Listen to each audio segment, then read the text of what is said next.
So welcome everybody to we are calling the 9 Lives podcast, 9 Lives, the Spirit of the Enneagram. And I'm here with Rebecca Rosen. I'm Baruch Halevi. Maybe we'll take a second and introduce ourselves formally. Yes, I'm very excited to be doing this podcast together, bringing both of our worlds to you. So I work as a spiritual medium, which essentially means I'm able to connect with those on the other side, be it family, friends, guides, angels who have passed on, and bring meaningful, validating messages to all of you. And I should say, so that we're on the record, I'm also Rebecca's brother. She is my sister. And we have been working together in many ways for many years, but like she said, we're formally uniting our work. Hers, of course, as she described, and mine is it's a little bit all over the place, but there are really a couple buckets that I focus on, and I would say it breaks down to 3. One is Kabbalah, Jewish mysticism, although I'm a spiritual mutt. I draw best spiritual practice wherever it comes from, but I am an ordained rabbi. And then my 2 primary focuses right now are the work of Viktor Frankl, logotherapy. Logos means meaning, so I'm a meaning-centered psychotherapist, coach, and guide. And then last but not least, really, I think what we're going to be hovering around in this podcast for sure, which is the Enneagram. If you don't know the Enneagram, what it is not is a personality typing system. That is how it's presented in the world we live in. You hear about Myers-Briggs and DISC and all these other personality typing systems. The Enneagram, especially because so many of you who are coming vis-a-vis Rebecca's audience are interested in spirituality, is a spiritual system. It has ancient roots. We'll do a separate podcast on that. But really, those roots are in Kabbalah, Jewish mysticism, and Catholic mysticism, and Sufism, and sacred geometry, going back thousands of years. And one of the things I love, and I know you appreciate this, is that truth, capital T, truth, knows no bounds. Nobody owns that. It's not particular to any system. And when you start seeing these truths in all systems, that's when you know you're onto something. That's right. And so that's what I've been very much working on. And now Rebecca and I are uniting these things in a program called 9 Lives, the Spirit of the Enneagram. Yes. And, one of our inspirations is, I think we all can, acknowledge the fact that it feels like our planet, the world, is falling apart. And we thought, to kick this off, we thought we would talk about something that's universal in nature. We're all feeling it, witnessing it. And, a question I get a lot from clients lately is like, what is happening on the planet? And so I thought, maybe we could start with this, talking a little bit about Spirit's perspective, the messages that I bring through every day in readings, along with how it goes hand in hand with this amazing tool of the Enneagram that we can use to help us navigate our way through these crazy times. So true. Enneagram is really great. I'll be popping in and out of a picture of it. I usually have a background picture. We don't have it here today, but this is the Enneagram in case you've never seen it. The Defiant Spirit is my brand, but the numbers in different systems are always going to be the same energies, even if they have different names. And one of the things you can see just by looking at that, by the way, if you're listening to us, you can get that download. Just go over to defiantspirit.org and you can download your own picture of the Enneagram. As you saw, it's structured. And back to what you were saying is I work with people and I see that one of the things that helps them breathe easier is when they have a structure, when they have a map, when they feel like they're not just walking blindly through the chaos you're talking about. And that's one of the things I love about the Enneagram, I know you do too, is it's so tactile, it's tangible. You can literally hold it in your hand and kind of hold it up at we're recording this before Christmas, hold it up at your Christmas party, your Hanukkah party, whatever, and say, oh, there's Uncle, I won't say any uncle's names because we have to see one. There's Uncle so-and-so, he's a 9 or he's a 2 or he's a 1, and that's where that's coming from. Yeah. And I now have a roadmap. Right. And you're able, in that sense, to depersonalize it. And so it just becomes like you're more forgiving of yourself and of others. Yeah. And it explains why. That's one of the things I love about the Enneagram. Myers-Briggs, DISC, Strength Finders personality tests deal with what you do and how you do it, and that's helpful. But I think of the Enneagram as the why map, because it talks about motivations, core motivations. And this is, I guess, a segue into your most recent book, What's Your Heaven, which revolves around soul contracts, right? And that's the why. Why am I here? Right. 9 different soul contracts, 9 different whys. You know, the soul contracts, it's all about what lessons am I here to learn? What karma am I here to heal and balance?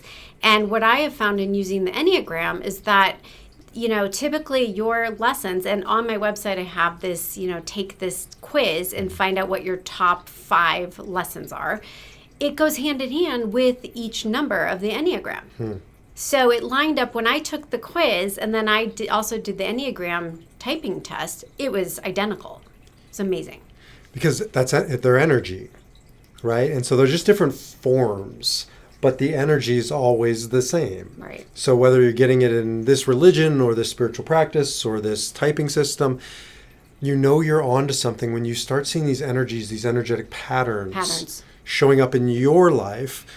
What I'll say about the Enneagram, and as you engage our program, which it's about to drop soon, so stay tuned. But one of the things we've done in 9 Lives is help people remember that you don't have a energy, you have energies. I think of it in, and you helped me really come to this. If it is a curriculum, and this is my particular course that I came to this earthly plane to learn, it's more like college. In college, you take lots of courses. One is going to be your major. Right. And I would say you have one type that is your major, but you have lots of minors and you have lots of electives. All 9 of these are going to be within you. One of them is going to be your go-to. I call it your core type, but all 9 of them are within you, offering you something. Yeah, exactly. Again, it's like what Spirit says, and I talk about it in What's Your Heaven. You have your 1 or 2 top patterns or programming or lessons that keep coming up over and over and over again in your life. But there's a handful of others that you visit from time to time. And so it's just part of our homework. We are all here in this earth school to learn these lessons, right? Not why is this happening to me, but what is this here to teach me? And how is this here to help me? Yeah. And so it's taking, one from a powerless state, victimhood, into an empowered state with this roadmap. With my first book, Spirited, I always said, God, I wish I would have had that book as a roadmap to help me out of my dark night of my soul. There was no book at the time, at least not one that I found, so I wrote the book, okay? The Enneagram, we didn't write it. It's been around, like you said, for thousands of years, but we have now reinvented it in our language, in a language that aligns up with the work I do, and in a very down-to-earth, relatable way. Do you know the author Edith Eger, E-G-E-R? Maybe some of you watching know who she is. She's a Holocaust survivor. She was a student of my teacher, Dr. Viktor Frankl, and a logotherapist on her own right. But she has a couple amazing books. One's called The Gift, one's called The Choice. Anyways, I think she's in her late 90s at this point. She's still going strong. I do know the book. She's really remarkable. Anyways, she has a line that you just said that takes us into the heart of 9 Lives, and that is the difference between a victim and a survivor. And again, she said this coming out of the Holocaust. If it's true there, it's true in whatever we're facing. Is a victim says, why me? And a survivor says, now what? And that's the shift out of what she calls the victimhood, taking up residence in the hood, being a victim and living there. A victim, we're all victims, at times, and we're all certainly victimized, but we don't have to take up residence there. We can get out. The Enneagram is the way out of the hood, and to show us now what. Yes. And that's where we're going. Yes. It's a roadmap. It's a roadmap. It's how do I take my power back? How do I learn from this? How do I just transcend the pattern so I can move on to a new set of lessons? And so let's get into all 9, but, again, back to how you framed it, now more than ever before, I don't think it's fair to say the world's crazier now than it's ever been, but it does feel a little more pronounced. It feels a little more uncharted territory. Well, and I would love to address the why, because this is what keeps coming up for clients. Why is this happening now? We are moving from an old earth to a new earth. The planet is ascending. If you follow me, you've heard me talk about the ascension process. Basically, more light is coming onto the planet. And with more light, it's raising the vibration. But it's also with more light comes more shadow. So whether it's your own personal shadow or it's the collective shadow, like the light reveals all of the darkness. You can't hide from this. And so with that, there's a timeline shift happening. So we're moving from a 3D timeline to a 5D timeline. What does that mean? Well, 3D is based in the old energies of fear-based, lack, limitation, separation, all of, those emotions. Whereas 5D timeline is unity consciousness. That's what heaven is, right? In the book I just wrote, What's Your Heaven, is all about bringing the 5D into the 3D so you can live a heaven on earth by attuning to the vibration of 5D. Well, so there's so many people who are unconscious or not awake. And what's going on with all the light coming onto the planet, it's really rattling them. So they tend to dissociate and check out and numb out. And that's where people start sleepwalking through life. And that's where we fall into our shadow, which is the Enneagram typing. That's right. That's a good segue into the Enneagram. Maybe we'll focus on shadow and light of each type as a starting point, since that feels like it's in alignment with what we're doing. As you don't know, but sharing with you the sort of what goes on in making the sausage.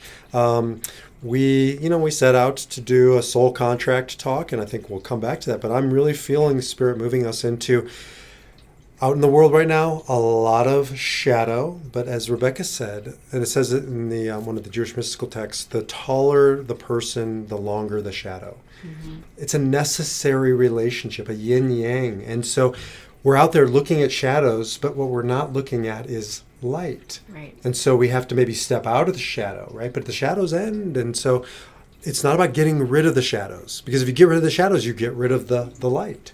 Right. So it's about understanding where the shadows are, what the shadows are, where the light is, what the light is. And leaning into the shadow. And right? Going through the shadow to get to the light. Exactly. As opposed to there's no shadows. Well, some types do that. We'll get there. I know what type of So yeah, let's walk through all 9 types. I'm going to do another podcast on why 9, because it's not random, but I'll point out some of the things as we go along here, and it'll start to come together. And then over the coming podcasts, you'll have everything you need to know.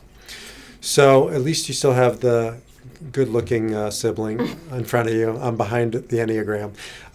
So these are the 9 types. Now, sometimes we start talking about with 8. Sometimes we'll start with 9. We're going to go with the obvious here. And how about we'll just start with 1 and we'll march around the Enneagram. And there's a reason why we usually go clockwise. It has to do with the sun, has to do with spiritual rhythms. But for now, we'll just start with Enneagram 1, shadows and light. All right. So I'm going to come up from hiding. Okay. Enneagram 1. So Enneagram 1. Maybe you start with what the Enneagram says the shadow and light is, and then I can talk to what Spirit has shared with me. And we have lots of 1s in our lives. Although our dad never took the test. I've always really thought he was a 1 or a 6. I don't know, but both are very similar energies. My son is a 1. Our brother is a 1. So we know 1s pretty well. 1s they're called the perfectionist a lot of times, but I've never met a perfectionist who really loves being called a perfectionist. It feels a little pejorative. So in my system, I call it the reformer, because that's more aspirational. Mm-hmm. And let's start with the light and go to the darkness. The light of the reformer is just that. They see a broken world. In the Jewish tradition, it's called tikkun olam. It's an ancient mystical idea of the world is fundamentally broken, and our work here is to repair it or to make it whole. And so they walk into a bar, they walk into a boardroom, a bedroom, wherever, and they just go to what's broken, what's imperfect. And that comes from a really good place because they feel called. They feel like they've incarnated. They may not know this, but it seems like they're incarnated to spot the imperfections and to address them, to put attention on them. But that comes with a heavy price, because if you go through life looking at the imperfections, in life, it's a principle where we go where we're looking. Mm-hmm. Right? When you're driving, if you don't want to crash, then look at where you want to go, because you'll naturally look at the car crash.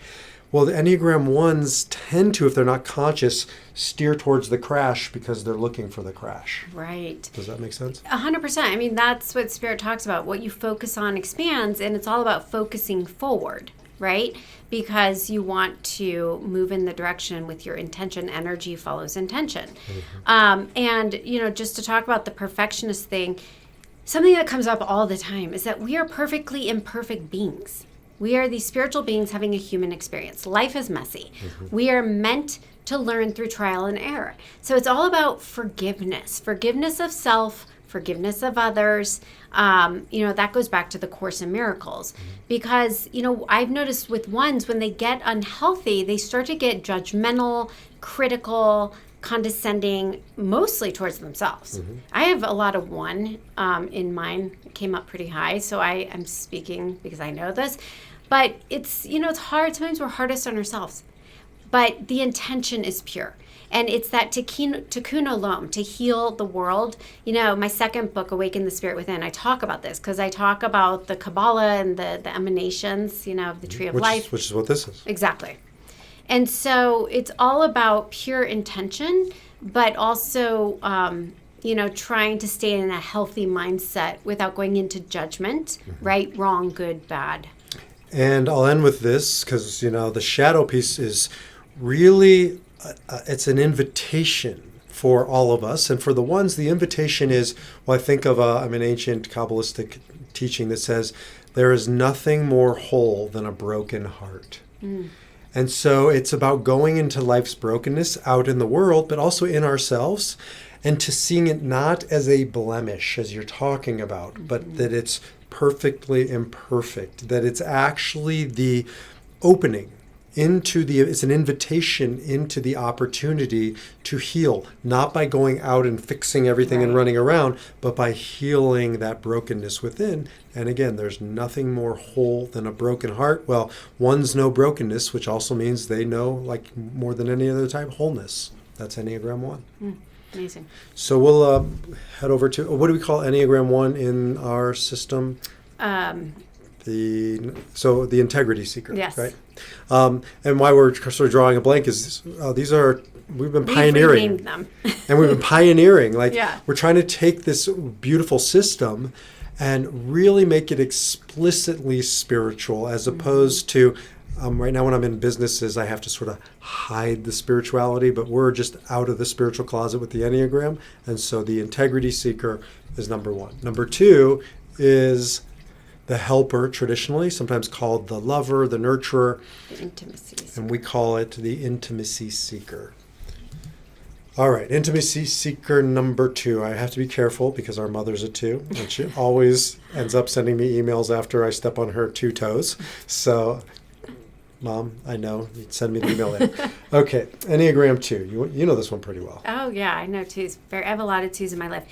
2s are amazing when healthy. They're the caregivers. They have that archetype of natural born caregiver. They just want to step in with such good intentions to nurture and take care of and take people under their wings. But the shadow side, and I have so many 2 clients, is that it's at their own expense. And so they basically, they become fragmented, they become depleted and drained emotionally, physically, mentally, sometimes, spiritually bankrupt. And it's all about self-care.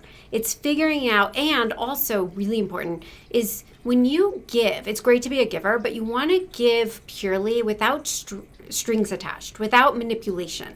And what I've noticed sometimes when a 1 is unhealthy, they become resentful, and then it feels like kind of, I don't know, it just feels calculated and manipulated, and it doesn't feel pure and good.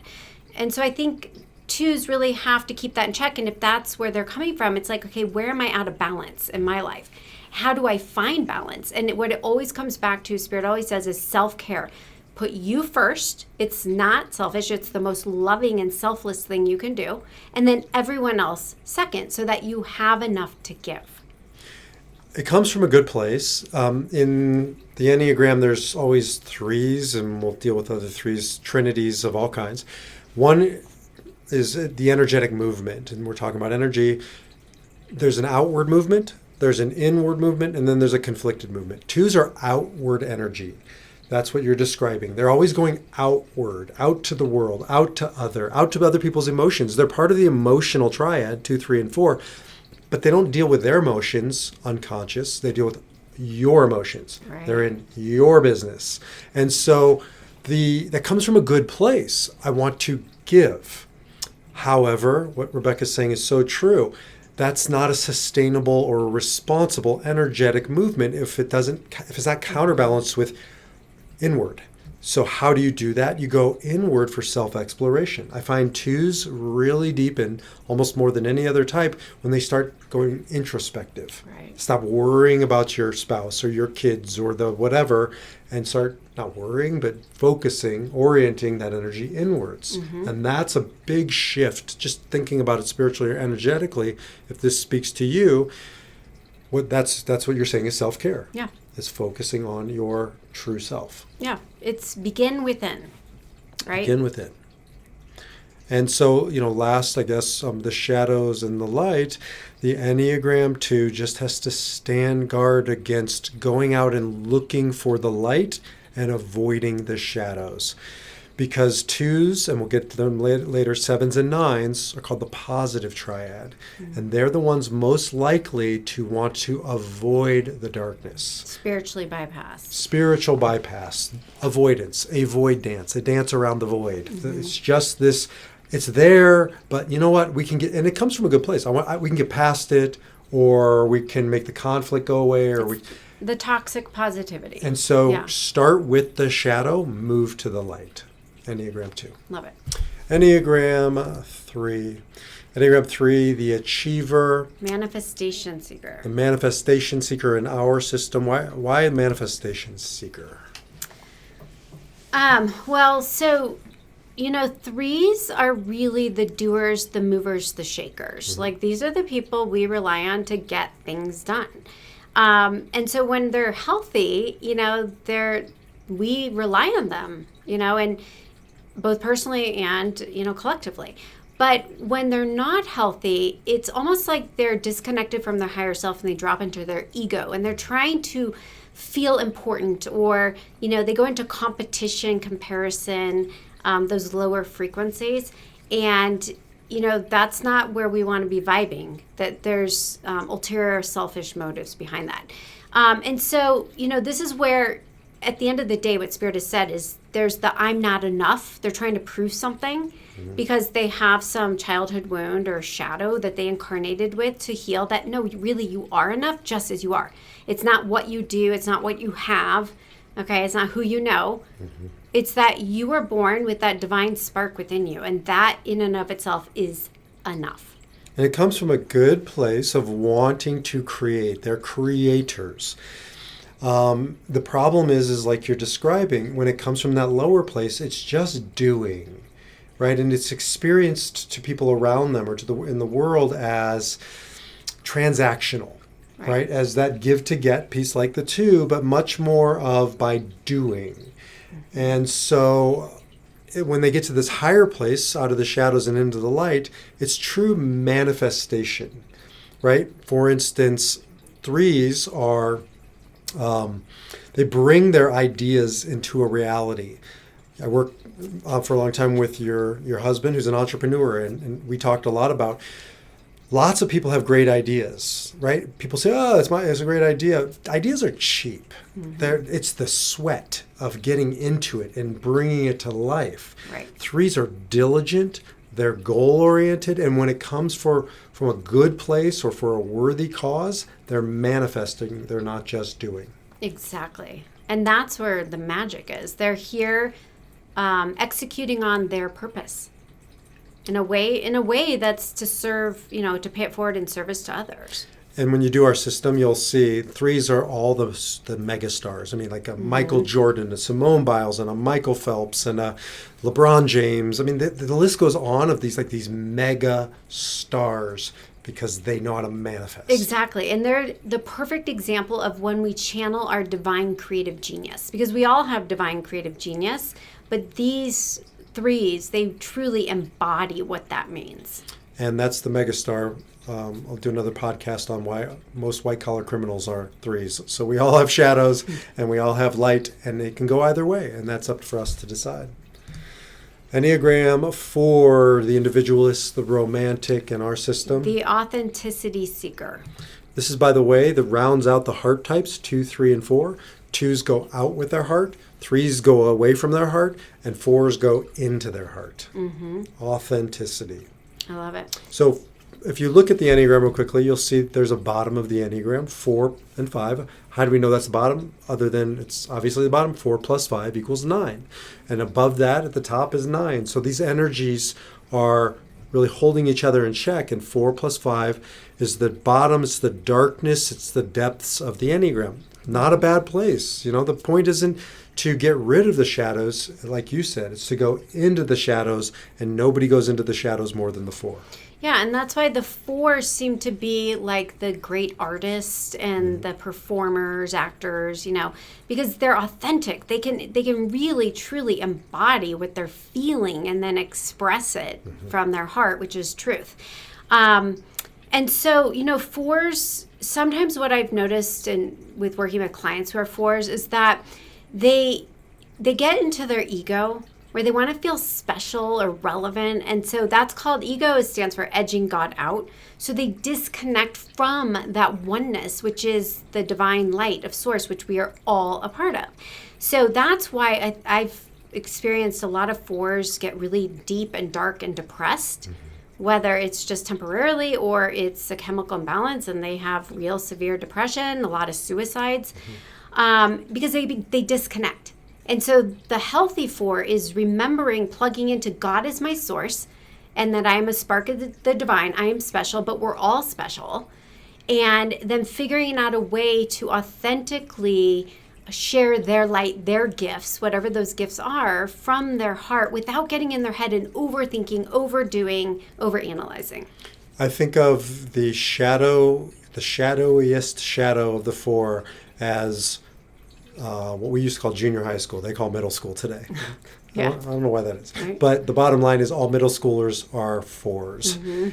And that's on the low side, because every time my kid comes home from school, and he goes to an art school, so it's like 4 on steroids, and there's all this drama because everybody wants to be special, and it's coming from an insecurity that I'm not special. Right. And they're all like cutting holes in their jeans, so they feel special. And then irony is they become so special they're not special because everybody now looks like them, and there's this loop, and it's never enough. It's competition. Down, yeah, exactly. more and more. And it can suck you down. You must stay, especially 4s and 5s, they must stand guard against that pull downwards. And they must really try and push off from the bottom of the pool back to the top. And how do they do that? By, like you said, by embracing their specialness. That's the irony. The harder you work to be special, usually the less special you become. Well, exactly. And what Spirit always says is just do you, be you, and everything will come to you. Because that's authentic. And that's it's organic. That's the work of the 4. And I'd say one of the other ways to the light for 4s is to go beyond themselves, because their movement is inward, like 2's outward. 2 has to go inward to develop. 4s have to go outward to develop. So participating in a group or contributing to a cause or volunteering or whatever it is, Viktor Frankl calls it self-transcendence. That's one of the ways they get back to themselves, ironically, is by going away from themselves. That's 4.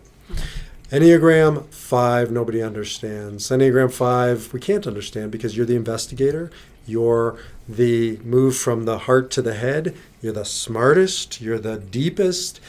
I mean, unless you're a 5, you really can't understand this energy because it is so, omniscience is the word that is often used, the investigator. What do we call it? Yeah, this is the enlightenment seeker. Enlightenment seeker.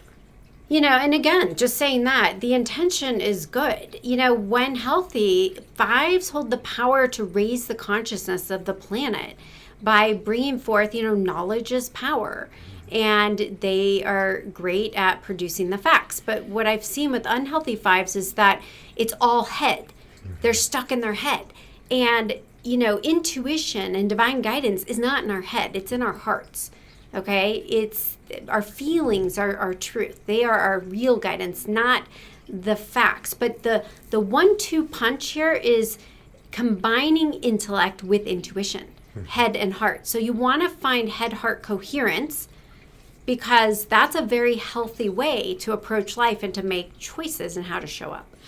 Remember, all these energies are in you. So one's going to be your core type, but these are all manifesting in different ways at different times, calling us to address them. And so one of the reasons why I call my system Defy Your Number is because, like you're talking about, if I'm a heart type, if I'm a 4, that's my core type, I really need to defy that, to not start there. That's a given. My wife, Ariella, she has no problem going to her heart.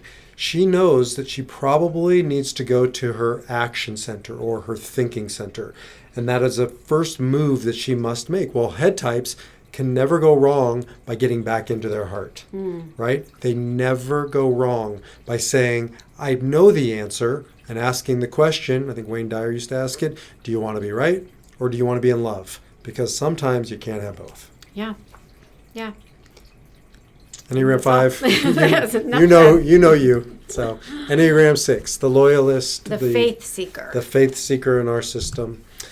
I would venture to say that it's the largest representation in our society. So there's a good chance that you are a 6, or you know lots of 6s. 6s make the world go round. They're aspiring towards, community, towards belonging, towards creating a safe space. They're all about safety and security, both practically, like walking into a room and making sure they know that where the exits are, but also, at a societal level, making sure the trains run on time. Yeah, I have a lot of 6s too in my life, and they're the ones you can really count on at the end of the day. They're completely loyal. They're looking out for all the things that maybe, like me, I'm not a details person, I'm not looking for, to keep me safe and in a good place.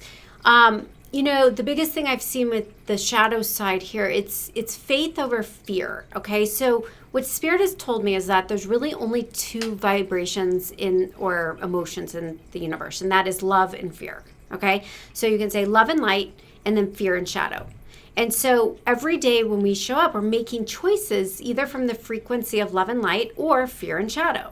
Well, obviously, to heal and balance our karma and to live our best lives with grace, ease, and joy, we want to make choices attuned with light and love.